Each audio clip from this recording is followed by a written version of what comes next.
I can't be here today and I'm sorry about that. So we're going to finish these notes via a video. There should be some fill in the blanks on your packets that I gave you. So there are many themes or big ideas in The Great Gatsby.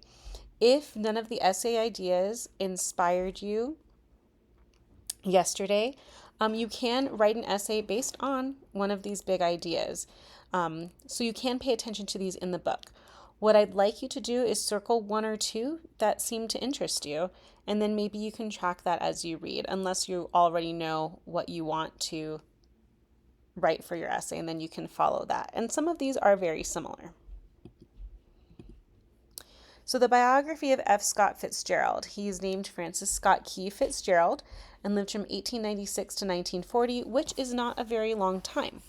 And this is a question on your post-test. Hopefully you remember it from the pre-test earlier this week. He was named after his famous second cousin, 3 times removed, who wrote the Star-Spangled Banner. So definitely star or highlight that so that when it comes to studying for the post-test, you got that one down. He was an American fiction writer, and his works illustrate the Jazz Age. He was one of the greatest American writers of the 20th century and considered a member of the lost generation of the 1920s. What does that mean? It's a generation of people who came of age, so they're about 20 years old, during World War II. And the term was coined by Gertrude Stein, who collected art and had philosophical ideas, and made popular by Ernest Hemingway. And he's another famous American writer, mostly lived abroad, actually. It could also signify that this generation felt disoriented, that they wandered, and they were directionless. There was lots of confusion and cynicism after World War II.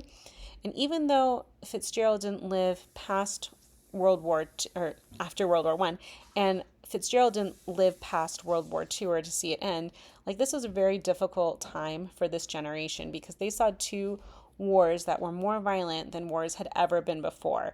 So that can cause cynicism and directionlessness. It's really hard to see violence. Also, 2 of his sisters died before birth, before he was born. A lot of people, or more people, died before adulthood.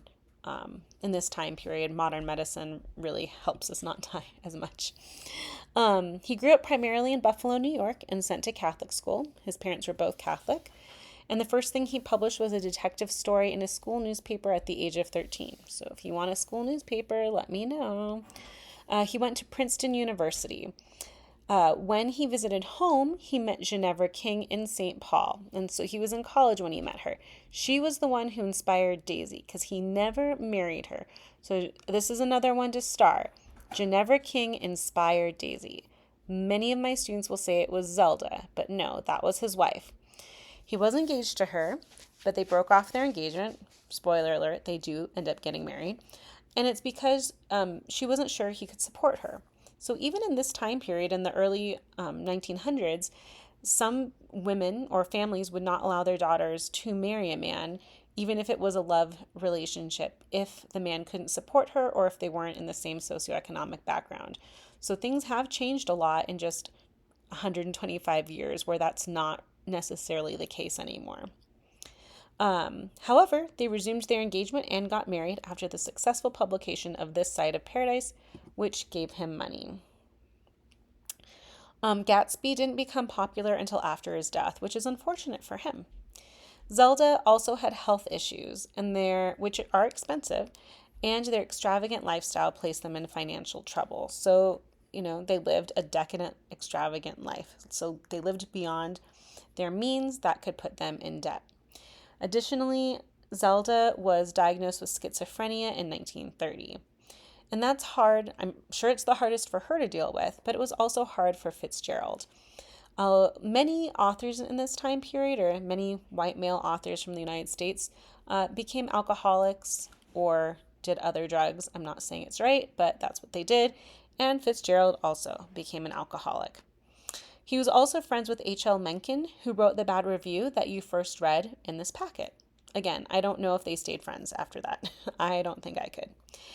Fitzgerald had tuberculosis, which killed off many amazing writers in the 19th century. It's an illness of the lungs where your lungs slowly filled with blood and then you suffocate to death, which is terrible. So you don't want it. It's a good thing we don't have it anymore. It comes back every once in a while, but yeah. So he had tuberculosis and had 2 heart attacks in the 1930s, and eventually he died of a heart attack at the age of 44. Drinking alcohol is also hard on your heart. So I'm sure tuberculosis didn't help, but alcohol also didn't. So today you're going to do the American Dream Jigsaw. The articles are on Canvas. You're going to get into groups of 5, and you're going to read one of the 5 articles. I would like you to take 3 to 5 notes on each article with a quote and explain why the quote is important. And I will make a discussion post on Canvas for you to put this information so that you can get credit for doing this activity. And then if you have time to share out with Ms. Hageman before the end of the day, that would be awesome.